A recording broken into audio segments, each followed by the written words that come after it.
Assalamu alaikum, Elena here, the Muslim travel girl. Ramadan Mubarak from me. I hope guys you're very well and so far enjoying Ramadan. This video is an update on Umrah in Ramadan 2022. I got so many questions and Alhamdulillah, yesterday we did Umrah, well the 1st of Ramadan we did Umrah, so on the 2nd of April we did Umrah, and after I posted on social media everybody started asking questions. So I thought I'm going to do an updated video basically on what's happening now, because the rules keeps changing and things keep changing, and you know, some things work for different people, etc, etc. So I am going to do this video as an update. Bear in mind I have questions, so I'm going to be looking down, but also this will be on the longer side. I will try and write down as well and give us timestamp so you can find the video that you want, like the answer to your questions that you want. But inshallah, bear with me because I have about 10 questions that I'm going to go through of the most frequently asked ones at the moment. Yeah, so without further ado, let's get started. Right, can children do Umrah in Ramadan and in general? So the new rule is that children under 5 as well can do Umrah, over 5 as well can do Umrah. It's one of the most frequent ones recently because obviously a lot of people are going for Umrah with their children, so they want to know. My daughter is 2.5 and she managed to get in with us and do Tawaf at the Kaaba area. I literally, not even a minute ago on social media, one of the ladies that is doing Umrah now told me that unfortunately her daughter was 1.5, but she's petite, so the guard was very militant, didn't let her in to do Umrah in the Tawaf area. That, however, does not mean that they are not allowed to do Umrah.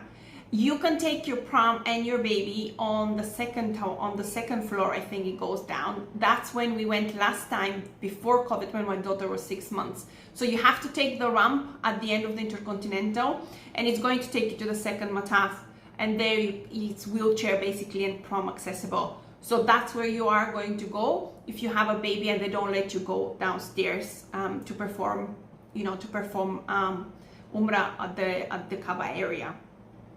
It really depends on the guards, because as I was saying to this lady, personally my daughter is 2.5, she looks a little bit older, so they let her go. However, while we were doing Umrah and then in Sa'i, I saw babies who were like babies, like she was walking, but she was probably about 1.5.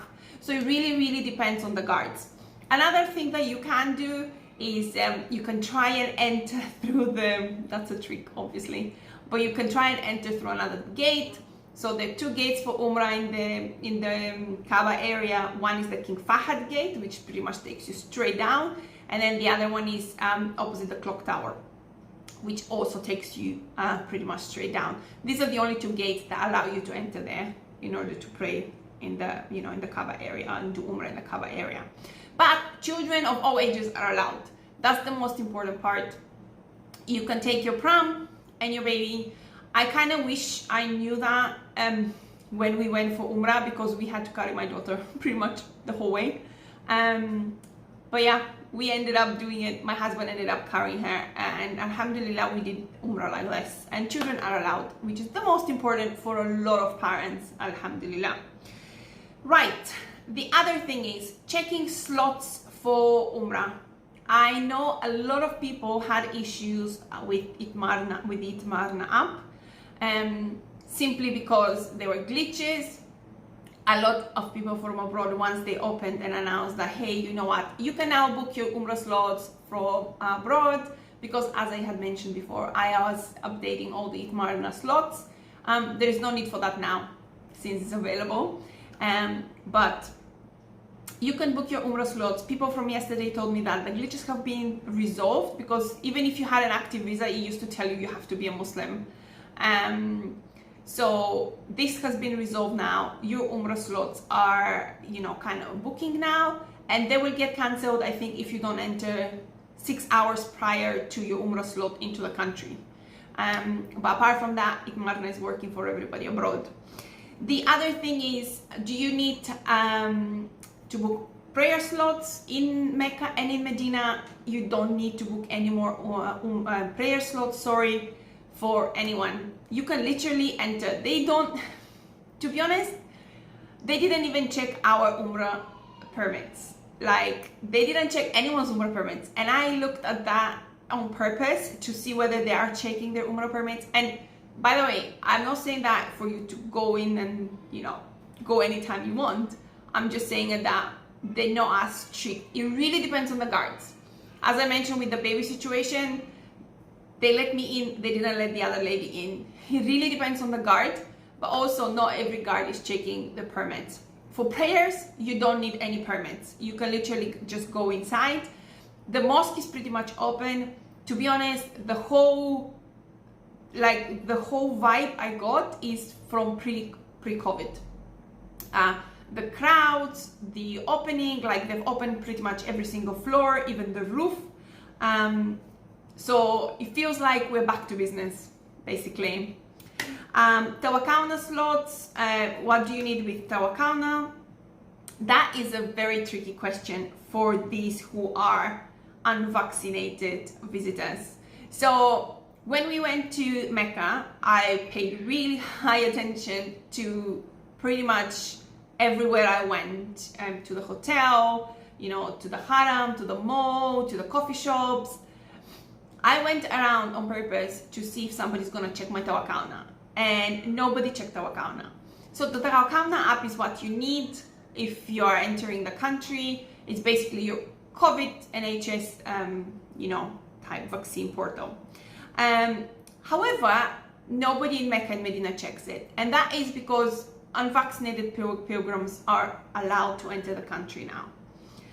So in Mecca and Medina, nobody checks your Tawakkalna. Your Tawakkalna is white, however. Like if I show you mine is green and it says immune on it because I'm vaccinated. What happens now, however, is that you can enter Mecca and Medina without problem. They're not gonna check. They're not gonna give you any issues at the airport because obviously these are the new rules. They should have been updated. Everybody should know them by now. However, I am not very sure what happens if you go to the train station, if you take a taxi. I mean, in taxis, they don't check you anyways. So if you take a taxi from Jeddah to Mecca, they wouldn't check you. I am not 100% sure what would happen if you take a train from Mecca or Medina, and vice versa. However, like in Jeddah, they check for Tawakkalna everywhere. So if you were planning to come as an unvaccinated visitor and actually explore, and not just for Umrah, you might have to keep in mind that, you probably need Tawakkalna app. Now, your Tawakkalna app is white, and I asked the lady in the mall whether they would let me in if I had a white app, and she said no, only green apps are allowed in the mall. So it's kind of this parity between what you can do if you were to come on a tourist visa for Umrah, and if you were to come on a tourist visa as a tourist, as an unvaccinated visitor. So just keeping this in mind. Obviously, if you're coming only Mecca and Medina, that shouldn't be an issue because they wouldn't check you anymore. I know people were saying, because I got quite a few emails, that your Tawakkalna, hotel reservations and confirmations are asking that you have a Tawakkalna that is green and you have a Tawakkalna pass. Nobody in the hotel checked it. The rules now stand that unvaccinated visitors can come. Bearing that in mind, however, when I spoke with my checking lady at the hotel, we stayed at the Conrad, she didn't know that was the case. But nobody checked for Tawakkalna. So basically, my suggestion, keep a confirmation of the rules as posted on social media from the Hajj ministry on hand for people to show them, because in Arabic and in English, because there are a lot of people working in the in the Umrah season now in Ramadan, that the information hasn't filtered down through. So just keep that in mind. Another question that we got is, do you need Muqeem registration? If you are an unvaccinated visitor, you do not need Muqeem registration, because it's going to throw you an error that says that only vaccinated visitors can come to Saudi. Again, keep the rules for checking desks, because they asked me for the Muqeem app when I was checking in, and I have another updated video on that. But they asked me, I said you don't need it. I had done it anyways. I had done it for me and my daughter. But if you're unvaccinated, you actually don't need to do those. Yeah. Another question was registering children for Tawakkalna Itmarna. Now, that's a very popular question because obviously people are going and booking their own slots. What happens with children? You actually don't need slots for prayer or tawaf or umrah. Like, obviously you don't need for prayer, but for tawaf or umrah or rather for children. Because they're part with you, like they're under 18 or whatever, they need it. You don't need to do that anything for children, they just tag along basically with you. Another very popular question that started creeping up now is about Hajj season and when can you do Umrah. We don't have a confirmation of that. I have been trying to get an answer to this. I cannot seem to get an answer. In 2019, when I had an updated article, we were given that it will be for tourist visas, and this is different than Umrah visa, so this is only for tourist visas. The whole thing would have been closed for about a month and a half, but we don't have any specific dates, and please don't quote me on this because obviously I don't have any confirmation. I know that it's probably about 2 weeks, 3 weeks after after Eid, you can come after Ramadan, and then it will close for Hajj, and then it will open about a month and a half after Hajj for those tourist visas. But we don't have a confirmation on dates. If we do have a confirmation of dates, and I will make sure to write in the description of this video, and also on my website I have a link that says can you go for Umrah after before Hajj and stuff, after Ramadan. So you will find information there. At the moment, as it stands now in April, we don't have info. Another thing is, can you take pushchairs, wheelchairs? I mentioned that in the previous. You can take your pushchair and your wheelchair inside.